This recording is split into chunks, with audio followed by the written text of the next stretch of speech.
All right. Assalamu alaikum to all of you. Uh, Welcome again. Thank you for joining us on Sunday, and we're going to continue reading from Risale Nur, and again from the Brotherhood topic. And we have Colin Rajam from England, and we have Hikmat Rajam from Arizona joining us as panelists, inshallah. So I'd like to give a little kind of just quick highlights of what we have done so far, what we have discussed, and let's just go over quickly, and then we're going to continue from fourth aspect. And so far, what we have discussed, just about like a little kind of summary of from 22nd letters is the partisanship, obstinacy, and covetousness that cause discord, division, rancor, and enmity among believers are ugly, rejected, harmful, oppressive, and poisonous. So these are the important points, highlights of this chapter. And some aspects have been discussed and counted: reality, wisdom of Islam, personal life, social life, and spiritual life. So these are the ones that we have talked. And a couple more highlights from the fourth aspect so far was my way is right or more beautiful, but you do not have the right to say that which is right is only my way. The eye of approving pleasure is dim to see any flaws, but the eye of resentment reveals all that is bad. And one more to maybe mention again from just as a little kind of summary, it is a right upon you that all you say should be right, but you do not have the right to say all that is right. Everything you say should be correct, but it is not correct to say everything that is correct. I think these are great advices that inshallah may Allah help us to practice all of these as a summary. All right, let's continue. I think we left at page 13, I think. Right, fourth aspect and third precept and page 14, I guess, on my end. All right, is that correct, Jismuja? I think so, right? Yeah, third Yes, we are precept. at the Yeah, third concept. yeah, thank you. All right, let's continue. Bismillahirrahmanirrahim. Alhamdulillahi Rabbil Alameen. Wassalatu wassalamu ala Rasulina Muhammadin wa ala alihi wa sahbihi ajma'in. Third precept, if you want to harbor enmity, show enmity to the enmity in your heart and work to remove it. If you want to harbor enmity, show enmity to the enmity in your heart and work to remove it. Furthermore, show enmity to your evil commanding soul, which harms you the most, and to its vain desires. Try to amend it. Do not harbor enmity to believers for the sake of that harmful lower soul. If you must show hostility, abundant are the concealers of truth and unbelievers. Be hostile to them.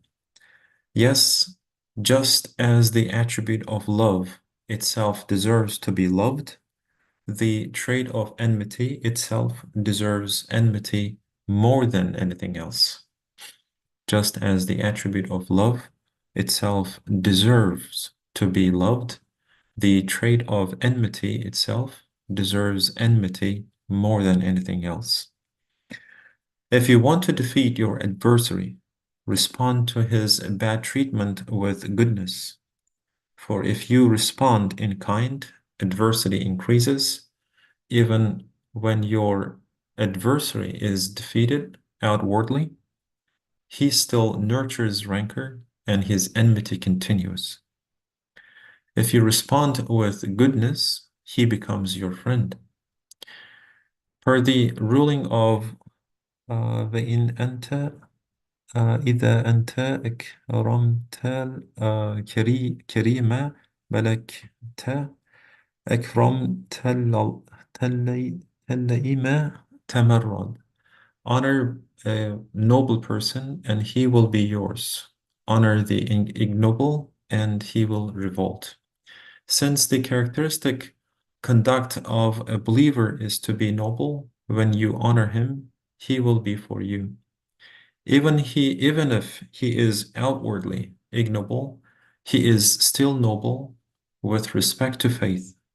Yes, it often happens that you tell an evil man, you are good, and he becomes good. And you tell a good man, you are evil, and he becomes evil. In that case, listen to the Quranic concepts such as وَإِذَا مَرُّوا بِاللَّغْوِ مَرُّوا كِرَامًا. When they come across some frivolity, they pass by with dignity, from Quran 25:72. And وَإِن تَعْفُوا وَتَصْفَحُوا وَتَغْفِرُوا فَإِنَّ اللَّهَ غَفُورٌ رَحِيمٌ. And you, if you forgive them, overlook their offenses, and pardon them, God is the effacer of sins and the mercy giver. From Quran 64:14. Felicity and salvation lie therein. All right, I think maybe we should stop here. Maybe we can discuss a little bit about from third precept, and let's ask maybe just whoever is maybe available now. So whom should we start, like from Colin Hocam or Hikmat Hocam? Which one would you like to go first?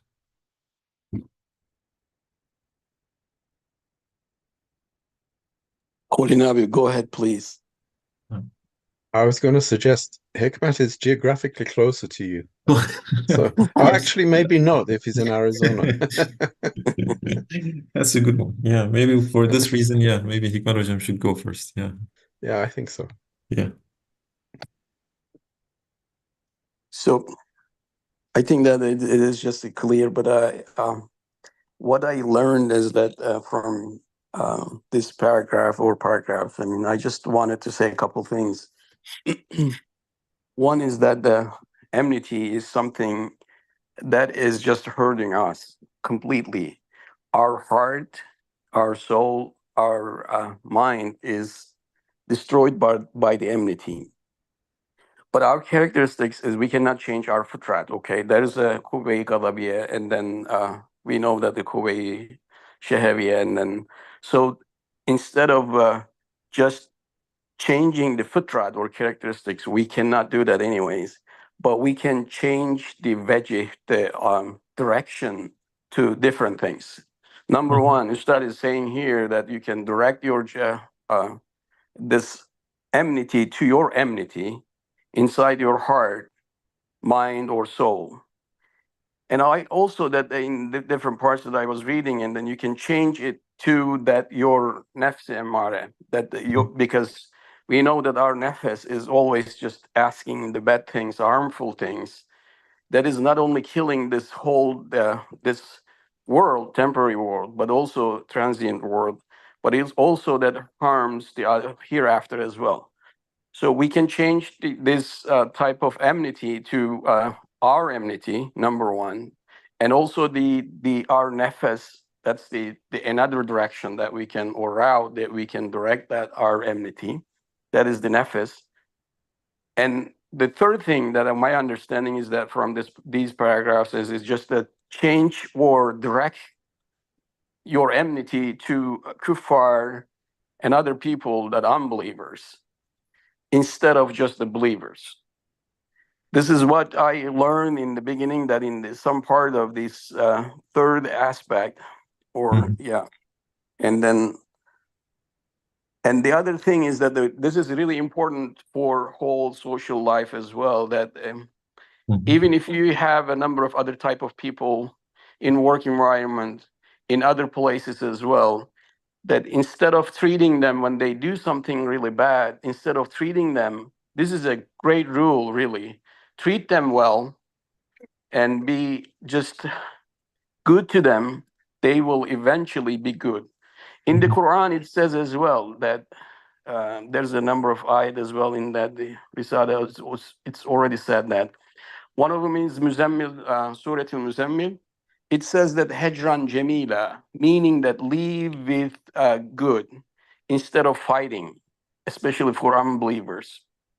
And then also that there's a Fusilet, I guess that was in Tagabun. It says just you will have your wives and sons and daughters is going to be can be enemy of yours. Be careful, but try to be good for them and forgive them.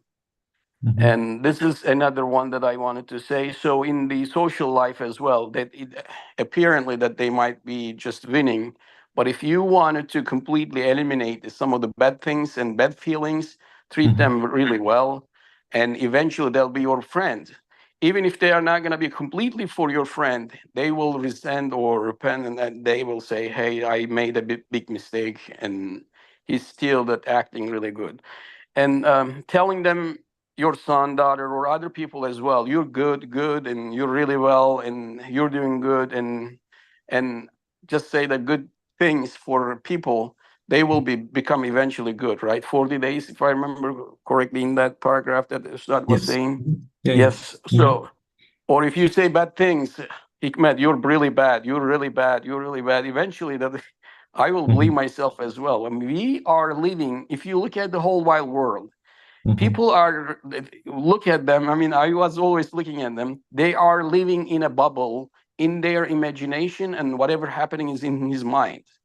Either social life, either is just family issues or school issues or work environment. Think about it. They are looking at you sometimes, but they're thinking about the totally different things. So what I was thinking is that we are living in what we were thinking or imagining, and that's the whole wild world. And so in that some people's life, that's what I want to say. Not always true, but some of the people do that.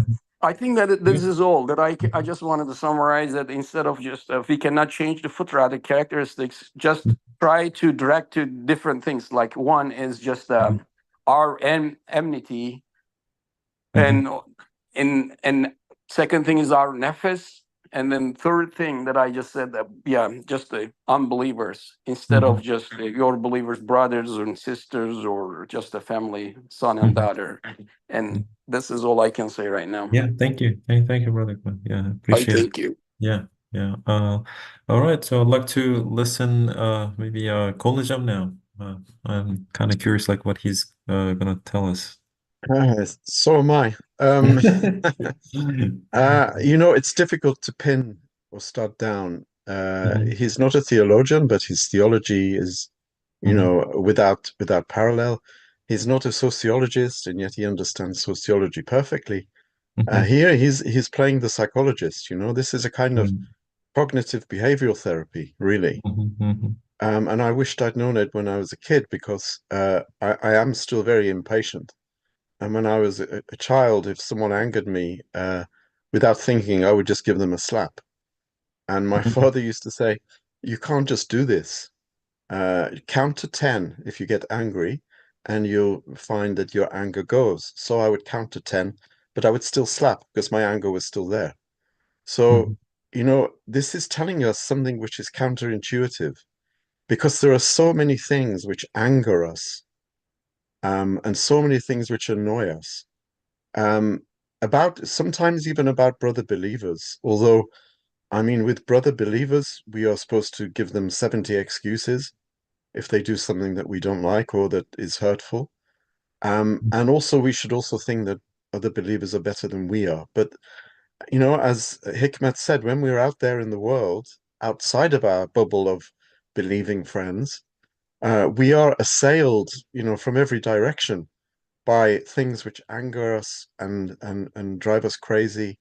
And I think we have to remember the words in this third aspect. There are so many things which I no longer watch the news. I no longer watch live television at all. I mean, I do watch some things on catch up and various things, but I get so angry that I want to hit the screen. Right. And someone told me that anger is your own way of punishing yourself for someone else's mistake. And it really stuck with me. Yeah. Um, why should I put myself through anger just Mm-hmm. because of some idiotic politician Right. or of some stupid policy or some crazy thing that someone said? Why should I get angry for their stupidity and for their mistake? Why should I torture myself with anger? Right. So I think the only thing we can do, because as Hikmet said, we have this latifa, right? Mm-hmm. We have this latifa, I can't think of the English, like inner sense. Mm-hmm. We have these faculties, and one of them is the faculty to become indignant when we see things which are wrong. Mm-hmm. And it has to be in a middle position, right? So if I see something, if I see someone uh, trying to steal a bag from an old woman, my tendency would be to go and try to stop it and Mm-hmm. and and even to give the thief a good beating, as long Right. as he's smaller than I am and Yes. not bigger. Or the alternative at the other end of the spectrum is to ignore it. Mm-hmm. This Latifa has to be in the middle way. We have to be indignant about things which are wrong. We can't ignore things which are wrong, but also we can't go over the top. Right. And if we do feel like going over the top and we do feel like getting angry, and I have to say, I feel like getting angry quite a lot as I get older, especially, and uh, I have to now take these words as a cure, and I have to, as Hikmet said, reorient them, just turn them slightly inwards, and Mm-hmm. then be angry with your own nafs. Be Mm-hmm. angry, be stubborn, punish your own nafs. Right. If you're eating too much, don't get angry. Mm-hmm. Get angry with your appetite. Don't get angry with the world. Oh, I'm stressed, so I have to eat. Be stubborn with your own nafs and say, you stupid fool, you want to make me sick? I'm not going to allow you. Be angry with, show enmity to your evil commanding soul. And that Mm-hmm. is what does us the most harm. Yeah. When you get angry, it's your nafs that gets angry. Mm-hmm. I remember once, many years ago, I was Mm-hmm. walking through the market square in Durham, Mm-hmm. the English Durham, not the American Durham. Um, uh, I was walking through the market square, and someone whom I'd never seen before shouted out and said, "Hey, hey, idiot!" And I looked around, and I didn't even know the person was, and I thought, right, okay, it's two things here. Either I really am an idiot, and I have to really Mm-hmm. start thinking about whether I am Mm-hmm. or not, in which Mm-hmm. case I need to thank that person. Or that person is obviously a little bit mentally disturbed and or has some kind of syndrome like Tourette's syndrome or something, Right. in which case I have to pity. Yeah. But I shouldn't be angry Yeah. because either he's right or he's wrong. If he's right, then I have Mm-hmm. some self-checking to do. If Mm-hmm. he's wrong, then it's on him. Why Mm-hmm. should I get angry? But Yeah. my initial instinct, although I don't believe in instinct, my initial Mm-hmm. reaction Mm-hmm. was to be angry.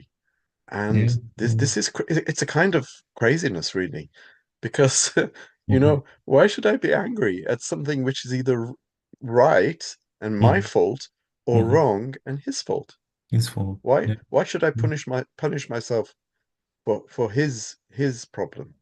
Right. Right. So what Yeah. Ustad is doing here Mm-hmm. is a really expert piece of cognitive Mm-hmm. behavioral therapy, Mm-hmm. but not like the secular psychologists give. This is kind of spiritual cognitive behavioral therapy. Right. Train your anger Mm-hmm. on your own nerves. Mm-hmm. Mm-hmm. Yeah, thank you. Yeah, awesome. Yeah, it's yeah, a great perspective, yeah, from both brothers. Yeah, I really enjoyed listening to you, to both of you. And yeah, and also as you just like last kind of point, just always and always, right? So like as Ustad says, just turn, yeah, just to yourself, turn like inward and deal with yourself. Like I mean, great examples. I really enjoyed. Anyone else would like to say at this point, or maybe I should just wait if Brother Ali or someone else would like to jump in, or maybe Brother Fatih, I see that. I am driving. I am listening, inshallah. Inshallah. Okay. Yeah. All right. Maybe later. Maybe later. Okay. Thank you. Thank you. Yeah. It is. Salam. Please go ahead. In the Mhm. 16th letter, Ustad is mentioning very similar to Khalil Najam has defined. These kind of reflections are helping to us. Why shouldn't I get angry at someone? Ustad is answering a question. Maybe it would be yeah, nice to remember. It will help us, inshallah. Mhm. So in the 16th letter, third point, Ustad is answering a question. My friends who wonder how I am and are astonished at my meeting in patience, every calamity silently ask the following question: how can you endure the difficulties you are faced with, when formerly you were very proud and angry and couldn't endure even the least insult? The answer: listen to two short stories. So I want to read only the first story. Listen to two short stories about two incidents and you will receive your answer. The first story: 2 years ago, an official spoke insultingly and contemptuously about me behind my back. They told me about it later. A vein of temperament remaining from the old Said made me feel upset about it for about an hour.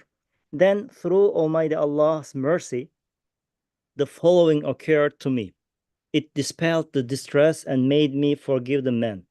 It was this: I addressed my soul, saying, if his insults and the faults he described concerned my person, may Allah be pleased with him, because he recalled the faults of my soul.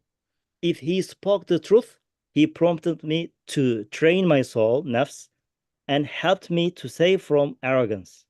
If he spoke falsely, he helped to save me from hypocrisy and undeserved fame, the source of hypocrisy.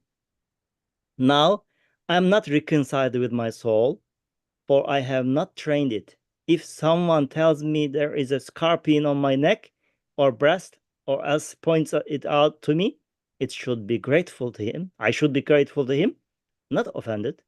But if the man's insults were directed at my belief and my being a servant of the Quran, it does not concern me. I refer him to the Quran's owner who employs me.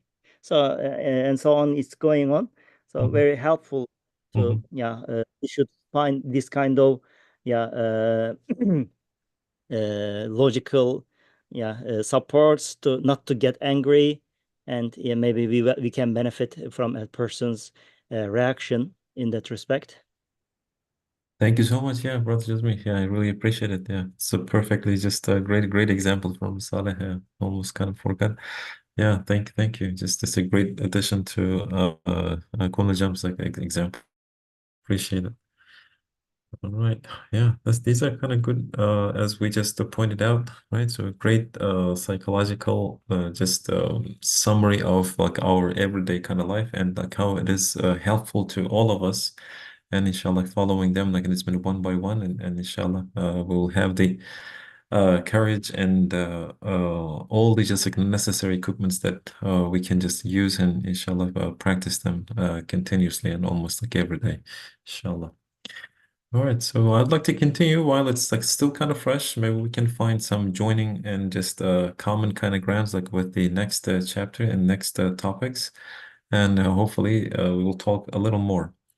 Bismillah. Fourth precept, one harboring rancor and enmity oppresses and transgresses against his soul, his believing brothers, and divine mercy all at once. For with rancor and enmity, he puts his soul in a state of painful torment. He causes it to be tormented whenever his adversary receives blessings, and to be pained out of the adversary's fear. Thus he oppresses his soul. If enmity is caused by covetousness, it is completely torment in itself. For covetousness first smashes the covetous person, burns and destroys him. Its harm to the one being coveted it is either slight or non-existent. The solution to covetousness, let the covetous person think of the eventual outcome of the things he covets until he understands that the worldly beauty, strength, rank, and wealth his rival has are transient and temporary. Their benefits are few, and he troubles experienced in their care are many. If what is in question are otherworldly merits, there can be no coveting about them. If one covets even these otherworldly merits, he is either ostentatious, seeking to destroy his otherworldly property while in the world, or he presumes that the one whom he covets is ostentatious, wronging that person and causing oppression. Moreover, he feels glad when calamities visit his adversary, and is sorrowed when blessings come to him, thus taking offense at divine determination and mercy due to their favors on that person. Wonder how fairness agrees to an uncorrupted conscious wisdom accepts responding to something not worth a day of enmity with a year of rancor and enmity. Whereas you may not attribute all that comes to you from your believing brother, and thus condemn him accordingly. First, divine determination has a share in this. One should one should take that out and meet divine determination and decree with exceeding pleasure. Second, it behooves to put aside the share of the lower soul and Satan, to have pity rather than enmity on that man for being overcome by his lower soul, and to hope that he will have remorse. Third, see the shortcomings you do not see, or do not want to see in your own soul, and give a share to them too. And then you would be saved from oppression and harm if you responded to the remaining small share with forgiveness, overlooking, and magnanimity, which would overcome your adversary and is the safest thing to do.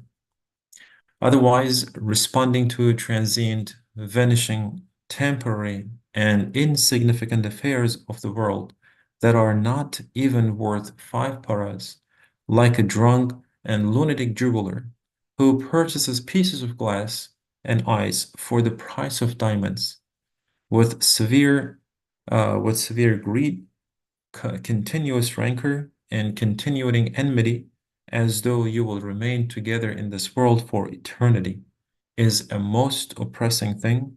With the exaggerative form or drunkenness, it is a kind of lunacy. So if you love your person, do not let enmity and the idea of revenge, which are so harmful for your personal life, enter your heart. If they have already entered, do not listen to them. If you love your person, do not let enmity and the idea of revenge, which are so harmful for your personal life, enter your heart. If they have already entered, do not listen to them. Listen to Hafizi Shirazi, who has reality within sight. The world is not a commodity worth arguing over. For because it is transient and temporary, it is worthless. If this is the state of the entire world, you would understand how insignificant particular affairs of the world would be. He has also said, two words explain the comfort and safety of the two worlds and cause their attainment. Benevolently caring relations with your friends and the reconciliatory treatment of your enemies. If you say, I do not have volition in this, enmity is in my innate nature and has reached my veins, I cannot leave it. Answer, bad character and vile traits do not cause harm if their effects are not exhibited, and one does not engage in what they call for, such as backbiting.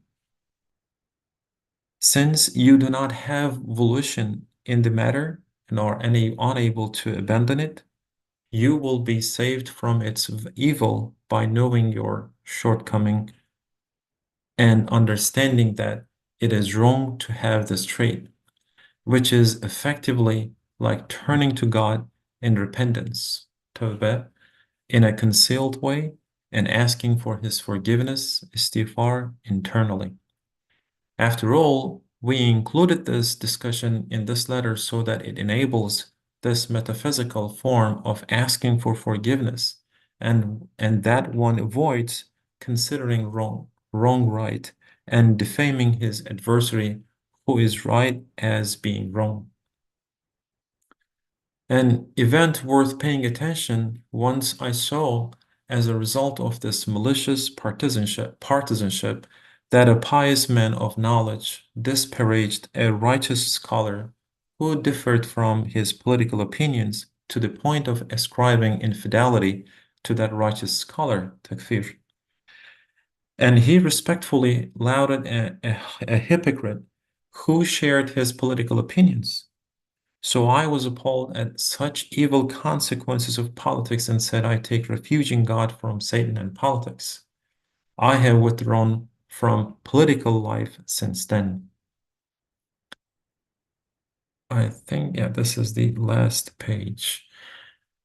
All right, so it was a little kind of long, but I did not want to stop, seriously, because I kind of enjoyed listening Ustad a little more as if like this while I'm reading, and this is a great kind of piece of summarizing and as our panelists and Kunlujam and Hikmatojam like has mentioned about it again, and I would like to go ahead and just give a great kind of just to credit to like it's been perfect just saying in a way that like how Ustad is kind of like one by one, right? So like it's just as if like it's kind of like an art, kind of just like human kind of psyche and looking to like in his internally to our everyday like in some social life and like everyday kind of life, like not just to ourselves, and how he's like just now looking and helping us to maybe just face our everyday kind of just maybe obstacles and a little kind of problems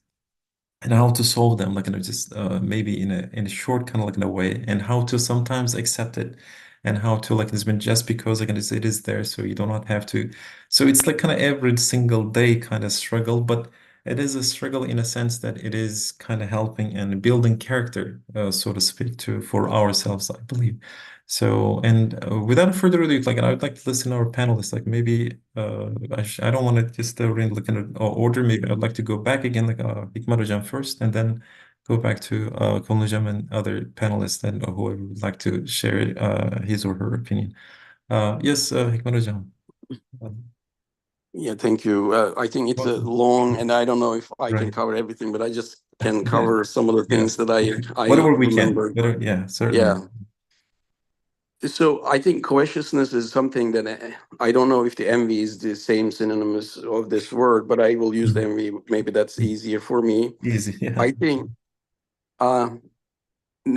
first thing that I wanted to say is that we were discussing in the previously that that instead of just arguing with the brothers or anybody, just live in a good way, and because of the four different shares that we need to consider because of the tawheed, and everything is from Allah, everything is under control of Allah, and so what we need to do is that, well, at least Ustad is saying here that at least that I try to just apply this rule in my life.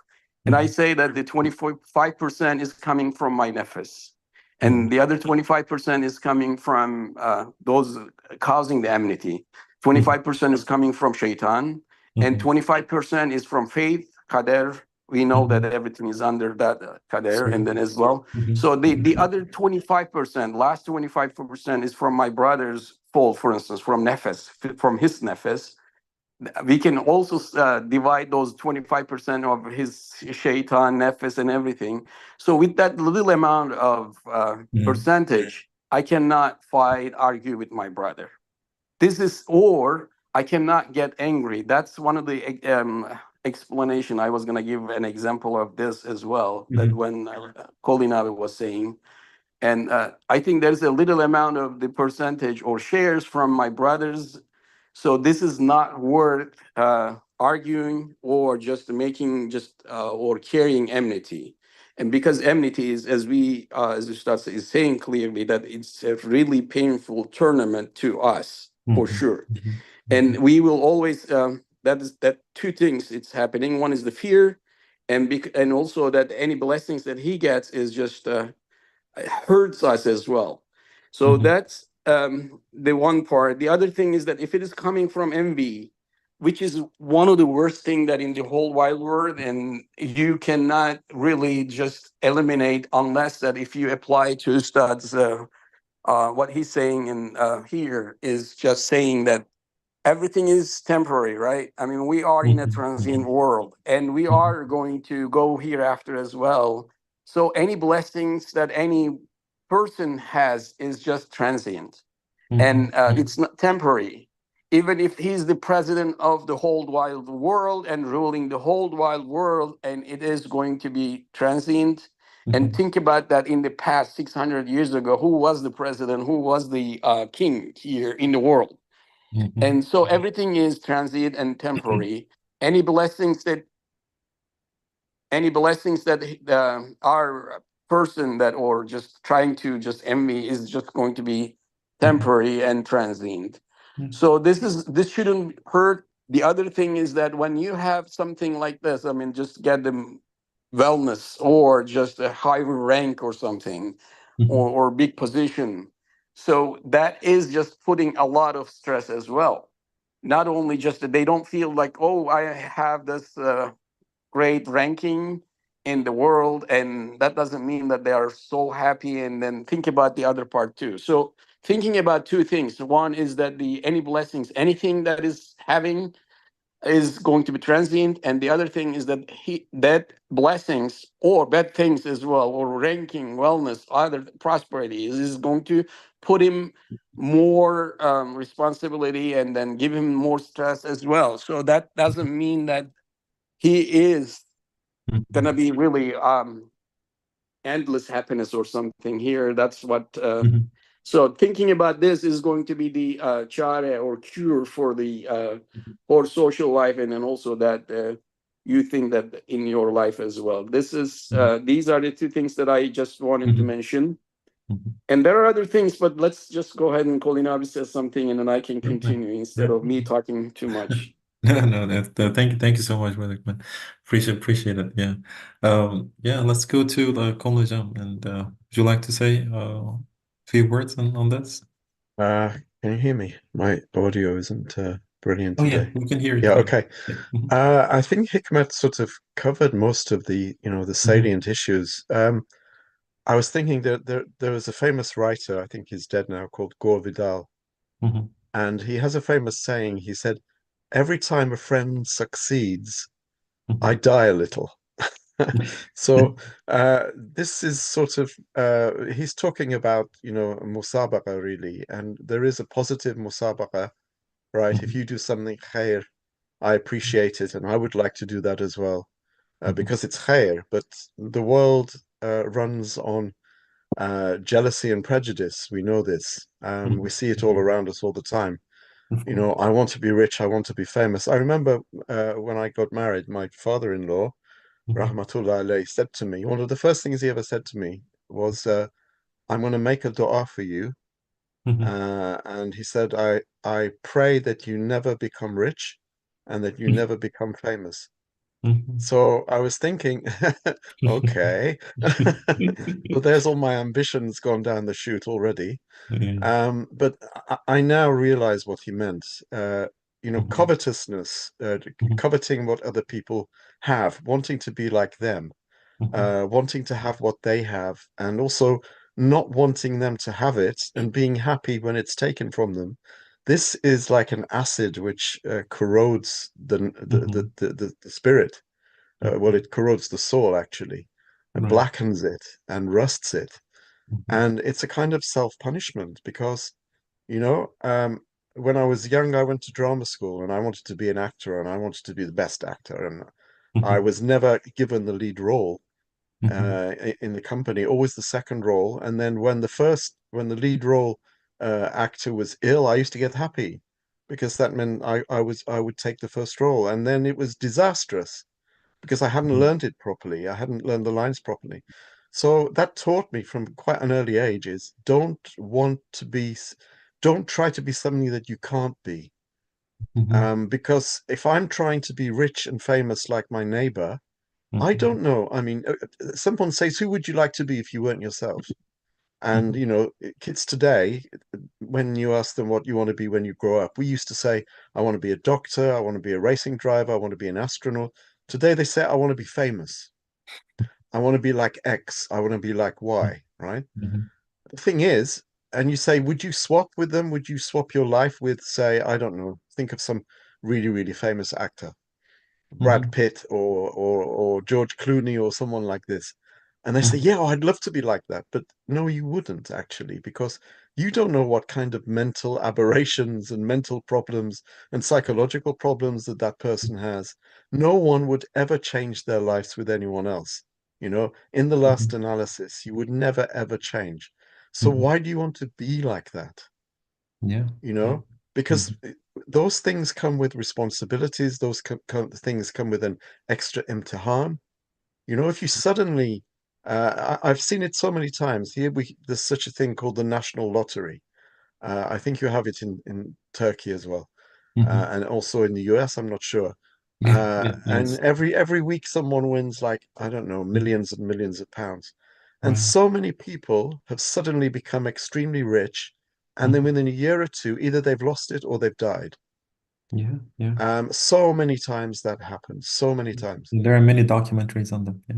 Yeah, there's lots. Mhm. So wanting what someone else wants and then being happy when they lose it, even though you haven't gained it, and just looking at other people and desiring is really a kind of lunatic self-punishment. And yet we do it. I mean, and Shaitan was the first, to make a comparison. I am better than him. I was created from fire. He was created from clay. So Yeah. this comparison leads to jealousy. This jealousy leads to covetousness, and covetousness leads to enmity. And when it's enmity towards a brother, because, for example, this brother has more followers than I have, this brother, gives more sermons, more Friday prayer sermons than I do. This is lunacy. It's compound lunacy, right? Yeah. It's Yeah. lunacy upon Exactly. lunacy because Exactly. these Yeah. are immaterial things. These are metaphysical things. These are spiritual Mhm. rewards, which are endless. There's enough for everyone. You know, Yeah. there isn't enough fame in the world to go around. There isn't enough gold in the world to go around. There aren't enough Chevrolets or Porsches or whatever the latest car is to Yeah. go around. They're Yeah. limited. They're But like, when you're talking about spiritual reward, to be envious of someone for their spiritual reward is one of the greatest kind of madnesses, I think. yeah. Yeah. Much, much worse Mhm. than, coveting someone's big house or their car or their big family, which in itself is a kind of madness. But to be jealous of brothers because of their spiritual rewards and gains, and again, you don't know the extent of their rewards. That is a kind of abject lunacy, really. Exactly. That's Exactly. all I wanted to Yeah. say. Yeah, thank you. Yeah, it's yeah, perfect way of looking at this. Seriously, just looking great kind of picture you're giving us, and how this also kind of ruins everything else that we have. I mean, just to this the worldly life or like another other worldly life, whatever that is, like it's that just the person kind of envious, and it just basically ruins the sincerity as well. And how are we going to reach that brotherhood? Right? So that sincerity and brotherhood and everything that Ustad says the sirr ikhlas. So just well, because if we would like to reach that sirr ikhlas, that to the level of that sincerity, I think it goes through these step by step, every single faculty that we need to correct one by one, and then reach that great brotherhood, that sirr ukhuwat. So then, inshallah, may Allah give us the opportunity to have that sirr ikhlas, that sincerity. I would like to also maybe just call again other brothers and Brother Ali, Brother Fatih. So I see you guys, like if you would like to say a couple of words on this, would you like to? Assalamu alaikum. Walaikum salam alaikum. I'd like to share something Please. about the sentence, you cannot condemn a brother believer for some evil you experience at his hand for the following reasons, 3 reasons. As you know, we remember that Ustad is explaining about these things. I'd like to share a little. At the beginning of this treatise, there are ayat. One of them is the meaning of it. Which one? Sorry. Repel evil with what is better than it, than the one between whom and yourself enmity prevails will become like your friend and intimate. How can we understand to repel evil with what is better than it? Sometimes we think that, for example, a person said to us bad things. We didn't say anything bad. That's all. No, I think 3 things we should remember, and we should act accordingly, according to these 3 reasons. For example, divine determining has a certain share. Allah is giving an exam to us with this friend. Allah is giving a test, not this friend. We should remember this. I think this one is so important to remember divine determining, because some people in some times is in the exam with disease, some of them with money, with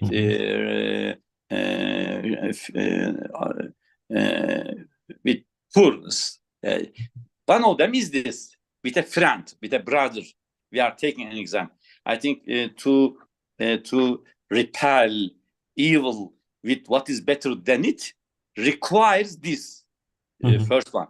And second one, for example, we should try to obey the share of the soul, and Satan should also be deducted, and one should pity the man. Very important. To pity the man for having been overcome by his soul and await his repentance instead of becoming his enemy. And thirdly, also so important, it is so difficult, important but difficult for us to see the third one and to act accordingly. Look at the defect in your own soul that you do not see or do not wish to see. Deduct a share for that too. This is very important. For example, only at our family or in our building we live, a person made mistake, for example, all of us can have some responsibilities. For example, by neglecting discussions like this, for example, in our building. To neglect sometimes can take the person to make mistake. If we, for example, made the meetings like that, this can stop the people for making mistake unknowingly. They don't know, but because of spiritual atmosphere, they act better. For example, because of spiritual atmosphere, if we neglect these activities, we are responsible. For example, responsible. I think three things. I think very important to understand what is to repel evil with what is better than it. Because at the end of ayat, Almighty Allah is saying that then the one between whom and yourself enmity prevails will become like your friend, veliyun hamim, and intimate. Only, I'd like to repeat only with one sentence, only by saying, I didn't say anything bad, that's enough. No. Yes, thank you. Yeah, thank you. Thank you, Hallelujah. I really appreciate it. Anyone else would you like to say? Can I add some points? Please, go ahead. First of all, like explained by the other Abis, we have to give the first credit to the divine determining, to the fate. Because if we criticize our Muslim mu'min brother, or if we think that why Allah gave him a good house, a good car, a good job, we are actually criticizing the qadar. So because Allah He is the all-knowing, He is the all-wise, but now we are criticizing, why do you give him? He do something bad to me. So Ustad always connects these kind of actions to our iman and makes us, let's question your iman. Are you really believer? Are you believing to Allah and the fate, the divine determining? So if you say yes, you shouldn't say this, because you are now criticizing the divine determining. So this is the first point I want to add. And the other one is what strikes me more, the question here on the last page. Can we scroll to the question? That the question is that I cannot stop myself. The enmity in I have enmity in my nafs. I cannot stop myself. The question, yeah, I don't have evolution in this. Enmity is in my innate nature and has reached my veins. I cannot leave it. So this is also very important, because we are not like innocent people like prophets. Although we read this Risale-i Uhuvet all the time, we face this kind of enmity or adawet in our nafs all the time. So we violate this kind of rules, but it is important that when we read this Risale, we see our mistakes. Even if we can say, okay, I have enmity in my soul, but we don't say, I am the right one. My Muslim brother is the wrong, but I am the right. Even if Ustad say, we wrote this Risale because you understand your mistake. So if you don't act with these mistakes in your heart, if you don't turn them into action, and if you go to repentance, so it can you can stop yourself from these harms. So this is, I think, very important. We should always, all the time, remember that we are not on the right side. We are not the right one. We should always question ourselves, and we should always say that I am on the wrong side because I am having enmity to my Muslim brother. So this is wrong, but I cannot stop myself. So it would be the first step for us to get away from this. Also, this shows us a good level of iman. This is kind of, if we can go from this way, inshallah, we can increase our iman in our daily life interactions with our Muslim brothers. Yeah, and that's the other point. Jazakallah. Thank you. Thank you. Really appreciate it. Yeah, just like by knowing your shortcoming, accepting the fact, yes, and inshallah, and working on it, trying to correct yourself over and over, right? So like, I guess like this is a great kind of time just to also we've all kind of just agreed on the fact that just we have to always work on our shortcoming, and thanks a lot for pointing out the last paragraph, and also just going to our daily life and not forgetting, and just especially this paragraph, and going again and again. So yes, I mean, it is in me, but yes, I'm not right. Yeah, thanks a lot for Okunajam. So just pointing out this fact, and just always turning to Allah, inshallah, repentance and istighfar. One more point. It is easier Please. it is easier to see Allah divine determining in our calamities, because there is no person, there is no other will, so we can say, okay, this is from Allah, I will be patient. But it is maybe more difficult for many Muslims, for many people, that to see the divine determining if there is a brother who is making mistake against us, but still there is divine determining.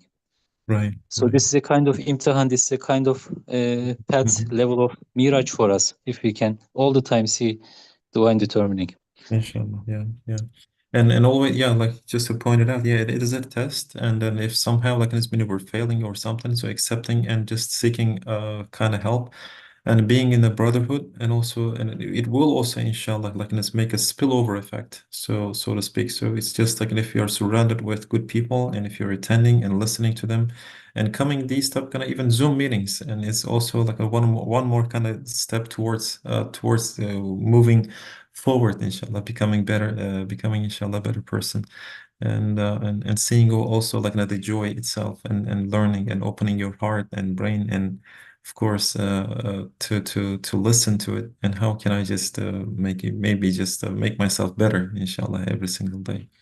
But of course, I'm having this sincere, right? So the sincerity is I believe that the key word, and sincerity, and of course, I'm believing in reading Risala and reading Quran and reading and listening to brothers, and moving with them, and inshallah, and it's we're gonna be hopefully a better person, inshallah, every single day. Any last words from our panelists or anyone else? All right, so I think Sorry, please I go couldn't ahead, unmute. please.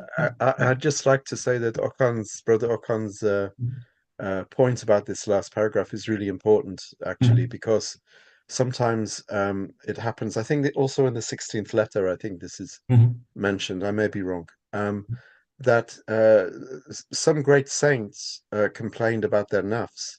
And Ustad says actually they may even have defeated their nafs, but the traits continue in their nerves because the imtihan continues, and you can never ever know when you've defeated your nafsul ammara.